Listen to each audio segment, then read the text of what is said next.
You know, the other day I was thinking to myself, how hard would it be to complete a run of Persona 5 Royale with just Joker? You know, like, no help from your teammates at all. So, obviously, I looked into it, and I saw that there were at least 2 people that had at least tried it, and I had a thought. These runs are hard, but are they truly genuine? Allow me to explain. I think that if you're going to do a solo run as a game with Joker alone, then you should, well, be doing it alone. Obviously there are fights where the game will force team members on your team, but we're not thinking about that when I say this. So let's set some ground rules. 1. Has to be a new game set to Merciless difficulty, for obvious reasons. 2.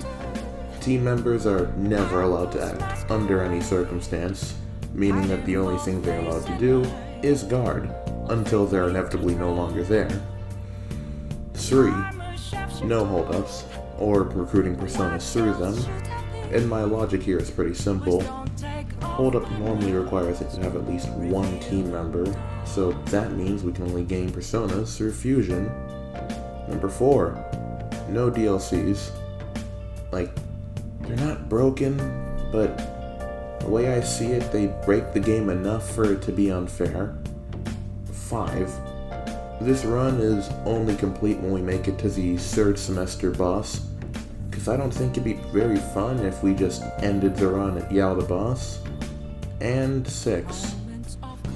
The game starts on the 18th of April. I'm saying this because that's essentially when all the tutorial content is mostly over, and you have free reign to enter the palace. You can do the battles before that solo, and I actually did do my best to do so, but I believe that when the game actually starts is when I should be actually trying this. So like I said before, my run as a game starts on the 18th of April, so I decided to cut out most of what happens before that. As a result, here's where we start.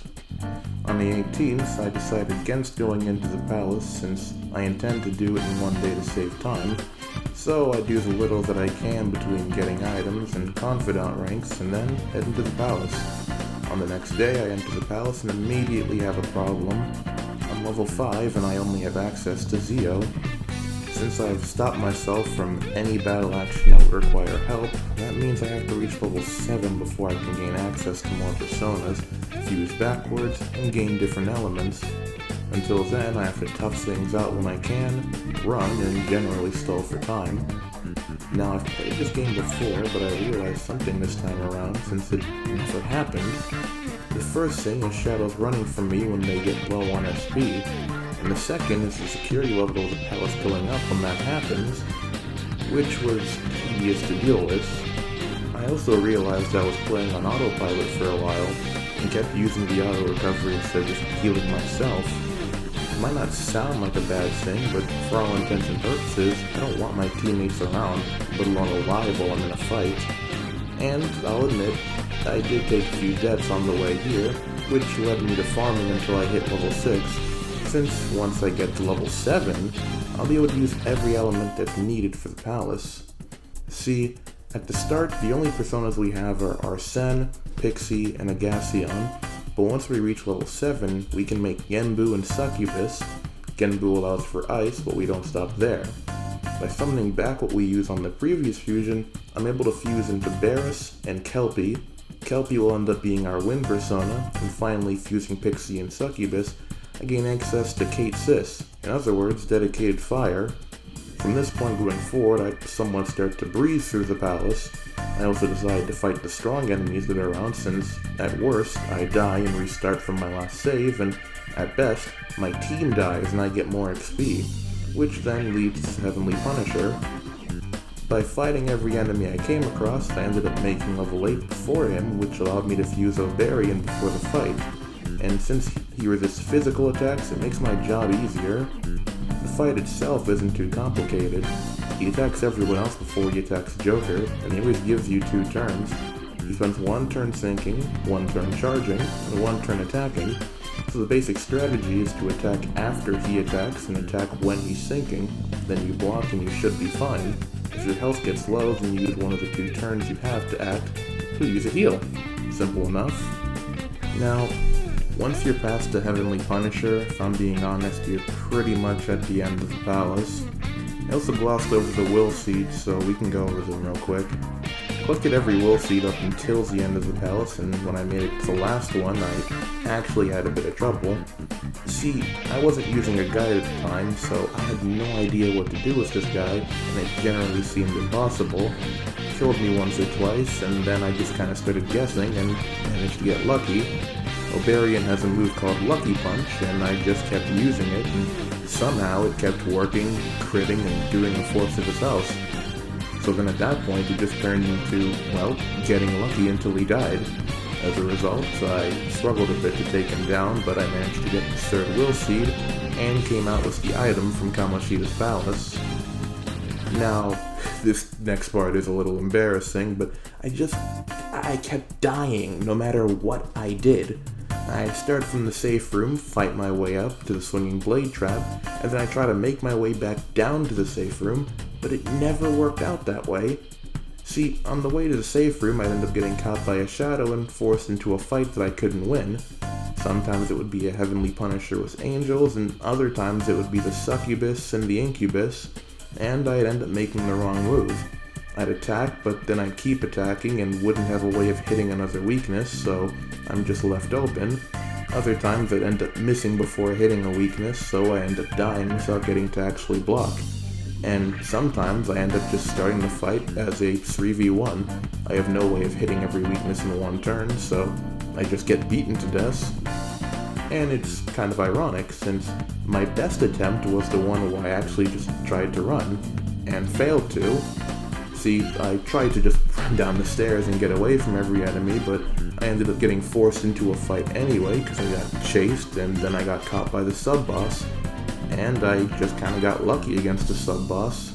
After I got him, I went back downstairs, went to the safe room, and then I decided to stop for a bit. After finally getting a chance to save my game, I finished off the other mini-boss with the other key, made my way back up, secured a route to the treasure, and then was done with the palace. So, at that point, all that was left was to prep for the final boss fight. Before we get into the boss fight, I want to talk about my prep for it. See, the original plan was to hang out with Ryuji a bit, and then once I got the Chariot Arcana a bit higher, I could fuse into a higher level slime, which is really the only persona you need for this boss fight.